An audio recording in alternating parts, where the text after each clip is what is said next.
Toyota Innova Xenix Hybrid Q.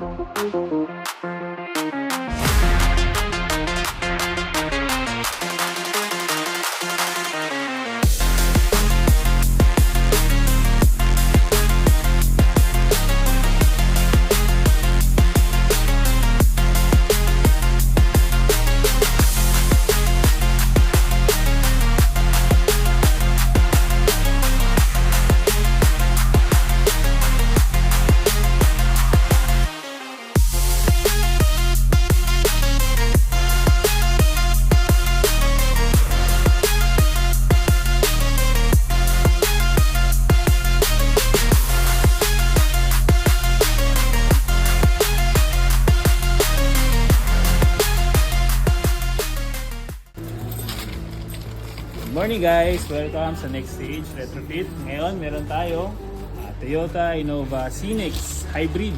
So alam niyo naman ang sakit ng Xenix is yung kanyang headlight hindi yan napapalitan ng bulbs.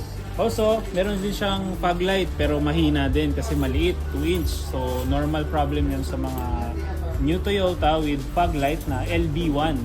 So ngayon si Sir gusto pa rin mag-upgrade, so kakabitan natin siya ng ating auxiliary lights. So auxiliary lights natin is tri-lens, blue lens siya, projector din to. So ang cutoff nito napakalinaw. So ilalagay natin yan dito. So nakita naman natin, tingnan nyo yung mga ginagawa na nila yung bracket. So yung mga bata natin magpo-provide talaga sila ng bracket para dyan. So parang stock lang yan, mamaya papakita natin, parang stock yan. Malinis yung pagkaka-install, tapos maganda yung cutoff. So pag natapos na to, videohan natin yung final output. So ito na, nakabit na natin siya. So yung fitment, so nakikita nyo, maayos yung pagkakalatag. So maganda siya tingnan. At pantay-pantay ang alignment niyan. Mamaya papakita natin sa labas kung ano yung tsura niya. Yung headlight, yung stock niya. Ayan, yun yung stock niya. At ngayon, ito naman yung kinabit natin na auxiliary light. So makita nyo, mas maliwanag siya. Bukod na sa mas maliwanag, mas sharp. Ayan, mas sharp yung kanyang cut-off. Ito naman yung yellow.